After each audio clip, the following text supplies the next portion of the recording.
თავისთავად ეს არის ყოველთვის კარგი შესაძლებლობა, რომ ევროკავშირის წევრი ქვეყნების პარლამენტის თავმჯდომარეებთან კონდეს კომუნიკაცია ერთად დგას, ასევე კანდიდატ ქვეყნებთანაც, აქ იმყოფებიან ასევე უკრაინის, მოლდოვის პარლამენტის თავმჯდომარეები, რომელთანაც კონდეს საუბარი.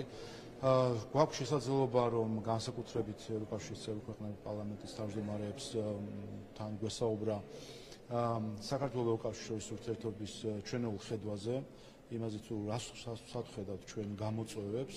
Მქონდა შეხვედრა იტალიის პარლამენტის თავმჯდომარესთან, ასევე ლუქსემბურგის პარლამენტის თავმჯდომარესთან, ბულგარეთის პარლამენტის თავმჯდომარესთან. მქონდა ამ საკითხებზე საუბარი და ვფიქრობ, რომ მნიშვნელოვანი არის, რომ ჩვენ პარლამენტებს შორის ურთიერთობები გამოვიყენოთ იმისთვის, რომ საქართველოს ევროკავშირის ურთიერთობები დავაბრუნოთ იმ ჭრილში, რომელშიც ის იმსახურებს. სამწუხაროდ დღეს ევროკავშირის ბიუროკრატიის გარკვეული ნაწილის ცდილობებით არის გარკვეული სირთულეები შექმნილი და ჩვენ ველოდებით ამ სირთულეების გადაწყვეტას. ბურთი ახლა ევროკავშირის მხარეს არის და იმედი გვაქვს ჩვენ, რომ დროულად მოხდება ერთის მხრივ გაცნობიერება იმის, რომ საქართველოს საჭირო ნაწილი არის ევროპული შემდგომი ევროპული განვითარებისთვის ბევრი ასპექტით, როგორც პოლიტიკური, გეოპოლიტიკური, ისე ეკონომიკური მხრივ და მეორე მხრივ აღიარება იმის, რომ საქართველოს დღესაც აი ამ მომენტშიც და აი ამ კონფერენციის სრულებისას საქართველოს არის ლიდერი ბევრ კანდიდატთან შედარებით, საქართველოს არის ლიდერი ევროკავშირის ზოგ წევრ ქვეყანასთან შედარებითაც კი სხვადასხვა პარამეტრებით და უსამართლოა, როდესაც საქართველოს მიმართ არის მოპყრობა ისეთი, რომელსაც ის არ იმსახურებს. შეგეშალო, კითხავთ ომთურ შეხვედრებთან დაკავშირებით, თქვენ შეხვდით ოფიციალურად ლუქსემბურგის და იტალიის პარლამენტის თავმჯდომარეებს, თუმცა ქონდათ კანდიდატ ქვეყნებთანაც და სხვა ქვეყნებთანაც. მათ შემთხვევაშიც იყო ბუნებრივი არის საუბარი ევროკავშირთან დაკავშირებით, მათი როგორი პოზიციები არის. თქვენ ამბობთ, რომ უსამართლო პოზიციები არის საქართველოს მიმართ და ეს თქვენ კონფერენციაზე თქვით დღეს. მათგან რა მოისმინეთ დღეს?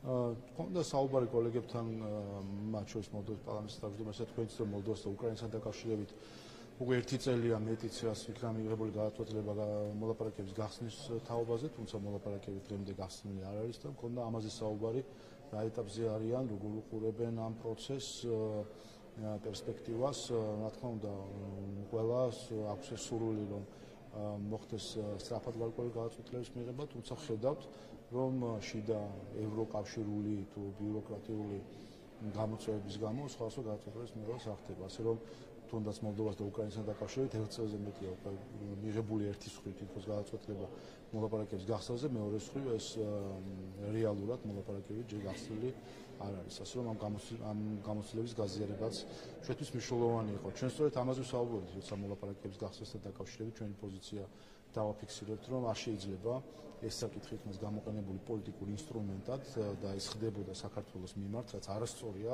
არაევროპული, რაც მთავარი არის. ამიტომ ჩვენ გვაქვს იმედი, რომ ევროკავშირის ბიუროკრატია დაუბრუნდება ევროპულ ღირებულებების იმ ნაწილს, რომელიც გულისხმობს დამსახურების მიხედვით მიდგომა ქვეყნების მიმართ და თუ შევხედავთ დამსახურებებს, საქართველოს ამ მხრივ ლიდერი არის, კიდევ ერთხელ ვიტყვი, ბევრ კანდიდატ ქვეყანასთან შედარებით და საჭირო არის ამ ლიდერობის სათანადო დაფასება. ერთად დავაზუსტებ, დღეს ერთ-ერთი მნიშვნელოვანი შეხვედრა იყო პასის პრეზიდენტთან და თქვენ გქონდათ თქვენი მოთხოვნები და პირობები, რა შემთხვევაში შეიძლება დაუბრუნდეს საქართველოს ამ ფორმატში. პირობა არის, რომ მანდატის ცნობა უნდა მოხდეს ყოველგვარი წინაპირობების გარეშე. როგორ ფიქრობთ, იანვარში, როდესაც მოხდება უკვე მანდატის, არის თუ არა შესაძლებლობა საქართველოს დაუბრუნდეს ამ ფორმატს? ნახოთ, პასის პრეზიდენტი მოწადინებულია ზოგადად, რომ პასის ევროსაბჭოს საპარლამენტო ასამბლეას დაიბრუნოს ის სახე, რომელიც მას უნდა ჰქონდეს, სადაც მისი ყველა წევრი ქვეყანა საპარლამენტო დონეზეც არის წარმოდგენილი და შესაძლებელი არის ღია დისკუსიისა. ამ მხრივ სამწუხაროდ გარკვეულ ქვეყნების დელეგაციებს დღეს მძევლად ყავს აყვანილი, ასე ვთქვათ, ასამბლეის პოლიტიკური ნაწილი იმ მხრივ, რომ ცდილობენ საკუთარი პოლიტიკური დღესწესრიგის გასატარებლად გამოიყენონ ინსტრუმენტები, რომელიც მათ პასის ნაწილში აქვთ, იქნება ეს უკრაინულების ცნობის საკითხი თუ სხვადასხვა რეზოლუციები. საქართველოს მიმართ ეს ტენდენცია გარკვეული პერიოდის წინ დაიწყო, გვახსოვთ ჩვენ მიხეილ სააკაშვილთან დაკავშირებით ცალკეული ქვეყნების დელეგაციების დეზინფორმაციული კამპანიები, მათ შორის გახსოვთ, რომ რეზოლუციაშიც კი ჩაიწერა პოლიტიკური პატიმარი არისო და მე გამოდის სტრასბურგის სასამართლოს გადაწყვეტილებები, რომ მისი პირობები საპატიმროში და ასე შემდეგ დამაკმაყოფილებელია.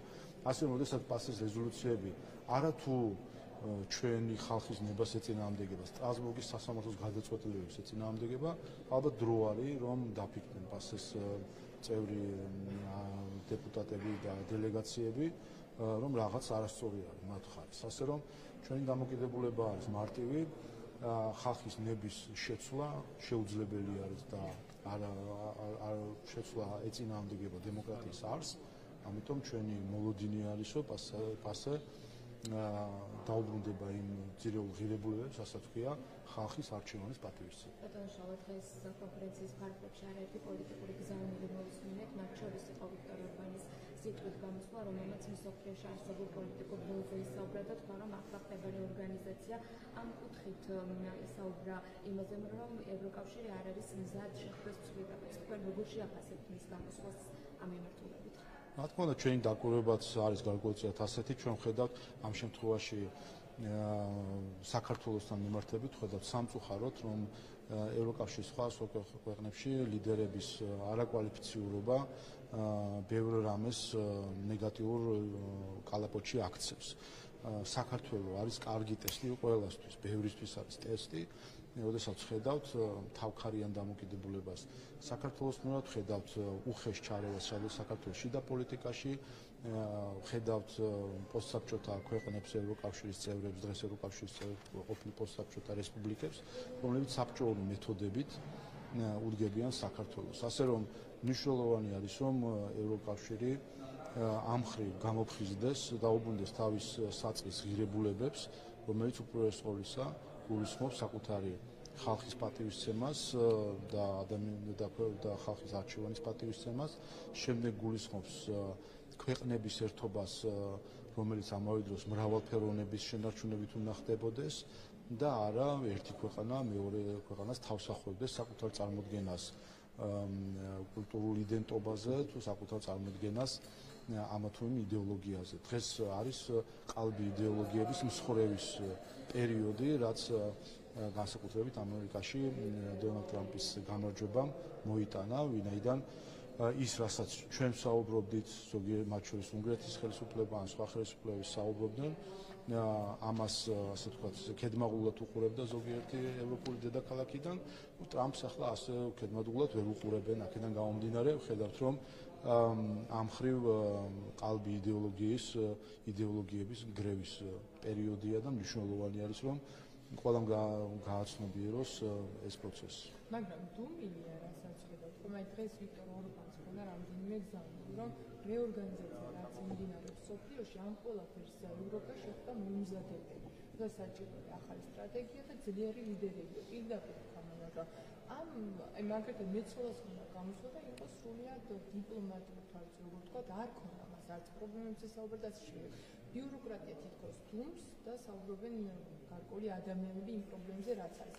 პრობლემებს ვერ აღიქვენ, არ ხედავენ, თუ აი სად არის ახლა პრობლემა რეალურად? სხვა დროსაც მithქვას, რომ რაც არ უნდა ადამიანმა ჭირი მალოს, ჭირი თავს არ დამალავს და ბევრ ასპექტში ეს ნენელად ჩანს. მათ შორის, როცა ვსაუბრობთ ჩვენ არასათანადო გამოყენებაზე საგარეო დაფინანსების, რაც პირდაპირ ამხილა ამერიკის ხელისუფლებამ, ევროკავშირმა წაუყრუა ამ პრობლემას და თითქოს არაფერი არ ხდება მსოფლიოში ისეთი პოზიცია დაიკავეს და ხედავთ დღეს თუნდაც ევროკავშირის აუდიტის სამსახურის დასკვნას, რომელმაც პირდაპირ აჩვენა, რომ ხდებოდა არამიზნობრივი ხარჯვა ევროკავშირის თანხების და ჩვენ ამაზე არაერთხელ გვისაუბრეს საქართველოს მაგალითზე და ასე ვთქვათ რეაქცია ნული იყო, მაგრამ კიდევ ერთხელ ამას ყველაფერს ჭირი თავს არ დამალავს და წამოეწევა ყველას ეს პრობლემა, ამიტომ დაწყებული საგარეო დაფინანსების არასათანადო გამოყენებით და მავნე ზემოქმედებისთვის გამოყენებით გაგრძელებული ის, რომ მათ შორის ზოგიერთ პოლიტიკურ ჯგუფებს და ხელისუფლებას, მათ შორის უკრაინაში მიმდინარე ომთან დაკავშირებით აქვს გამოყენებული დამოკიდებულება და ნახეთ ჩვენ ლატვიის დაზვერვის სამსახურის უფროსის განცხადება, რომელიც ამბობდა, რომ მანამ უკრაინაში ომი მიმდინარეობს იქამდე ამ პერიოდში ლატვიის უსაფრთხოება გარანტირებულია, სამწუხაროდ ესეთი დამოკიდებულება აქვს უკრაინაში მიმდინარე ომის მიმართ, ასე რომ ეს ამ ყველაფრის გათაფასება მოუწევს ევროკავშირის სხვადასხვა ქვეყანას და ხელისუფლებებს, ჩვენ ხედავთ მათ შორის, რომ ხალხი არის ქვემოდან მოდის ეს მოძრაობა, ხედავთ არჩევნების შედეგებს, ხედავთ ხალხის მიზნებს და აქედან გამომდინარე ამას სამსაკეთს ვერ გაიქცევია.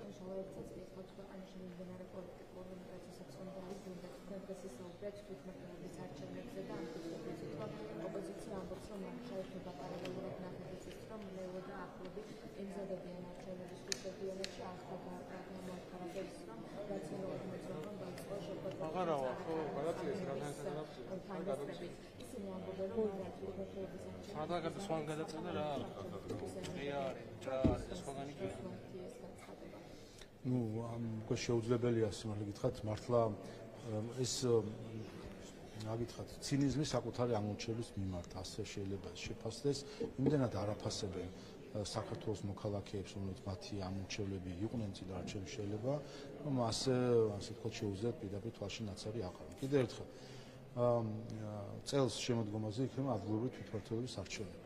შემდეგ იქნება 3 წელი, როდესაც არჩევნები არ გვაქვს 2028 წლის საპარლამენტო არჩევნებამდე. ასე რომ რადიკალების გადასაწყვეტი არის, ეს არის მათთვის ბოლო შანსი დემოკრატიული მანდატის რაღაც ნაწილის მიღებისა, ამ შანსს ხელიდან თუ გაუშვებენ, ისინი საბოლოოდ დარჩებიან დემოკრატიული პროცესის მიერ.